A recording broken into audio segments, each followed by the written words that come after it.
Service rules ప్రకారంగా sir అక్కడ ఏదైతే చెప్పున్నారో నేను ఒకసారి మీరు అది చదివితే నేను దానికి నేను చూస్తా ఆయన అడిగారు కాబట్టి ఒక్కసారి నా ఫోన్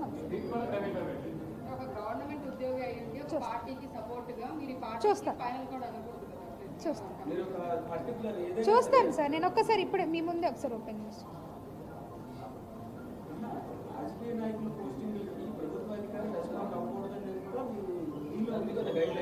మేబీ నాకు తెలిసి ఉండకపోవచ్చేమో మీరు అన్నది.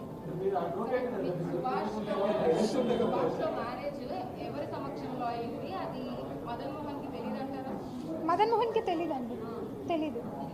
మదన్ మోహన్ తెలీదు. లేదు, నేను మ్యూచువల్ డైవర్స్ ఫైల్ చేశాం కదా సార్. మేము జడ్జిమెంట్స్ సార్. మా మ్యారేజ్ నేను ట్రైబ్ సార్. మా దాంట్లో ఆకు ఒక ఇచ్చి కూడా వదిలించుకుంటాం. మీరు ఒకసారి చూడండి, మీరు వినండి. మాకు హిందూ మ్యారేజ్ సార్. అది ఇప్పుడు మీరు ఏదైతే అన్నారో మా మ్యాట్రిమోనియల్ గురించి, అది కోర్టు ద్వారా వెళ్తాను సార్. నేను కోర్టు ద్వారా ఆన్సర్ చేస్తాను దానికి.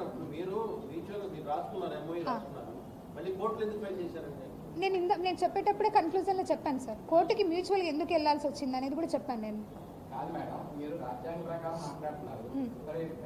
డైవర్స్ కూడా రాజ్యాంగ ప్రకారం వెళ్ళాలి కదా, సాంప్రదాయం ప్రకారం వెళ్ళినా కూడా పర్మిషన్ టైంలో కోర్టు అప్రోచ్ అవ్వాలి కదా. 2016లో రాసుకున్నాం కదా సార్. 2016 డిసెంబర్ ఎండింగ్లో రాసుకున్నాం. అంటే 2017 నుంచి అనుకోండి. 2019లో ఆయన ఫ్లై అయినాడు. ఆ 2 ఏళ్లలో పిల్లలు ఉన్నారు కాబట్టి ఆయన కంపల్సరీ పిల్లలకు చూసుకోవాలి. నేనైతే ఎలాగో కంప్లీట్గా పక్కకే ఉన్నాను. నేనేం ఆయనతో కలిసేం లేను. మీరు అశోక్ నగర్లో వెళ్ళి ఎంక్వైరీ కూడా చేయొచ్చు. నేను ఆ పీరియడ్లో ఏమైనా కలిసి ఉంటే మాత్రం అతనితో ఆయన చెప్పండి. నేను దాన్ని ఇప్పుడు సార్ అడిగినట్టుగా మ్యూచువల్ డైవర్స్ ఏదైతే అన్నారో దాన్ని నేను కోర్టులో ఛాలెంజ్ చేస్తాను. ఖచ్చితంగా కోర్టులోనే అడుగుతాను నేను.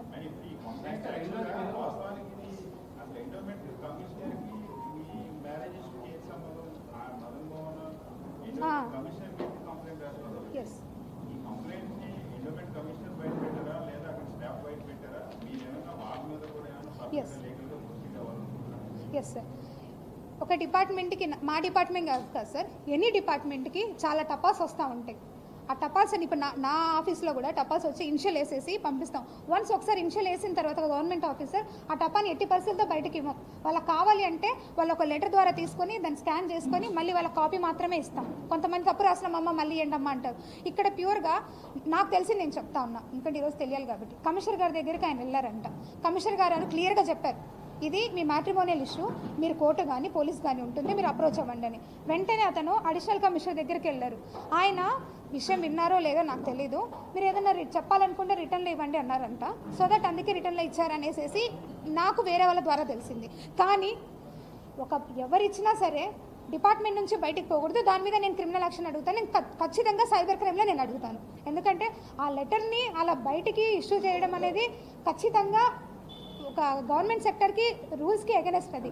ఎందుకంటే మీరు అనొచ్చు ఎన్నో వస్తుంటే ఆర్డర్ కాపీస్. ఆర్డర్ కాపీ ఎప్పుడు వస్తుందంటే ఆఫ్టర్ డిజిటల్ సైన్.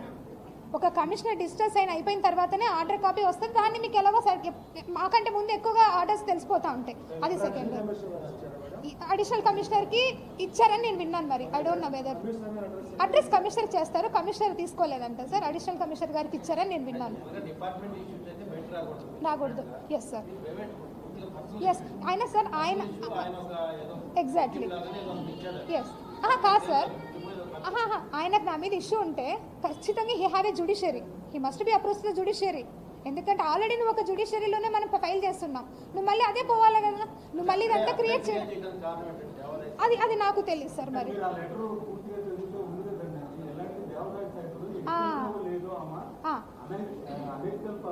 ఎస్, అది అడిగినాడు సార్. లాస్ట్లో అడిగినాడు sir. I humbly request the endowments office, please put up inquiry, let me know who is the real father. I am wondering being such a scared and hostic endowment department. Okay, ikkada inquire and let me know who is the father. This is job to the judiciary. The job is by the judiciary. నేను ఒక నిమిషం నాకు చదవనియండి. ఇలాంటి department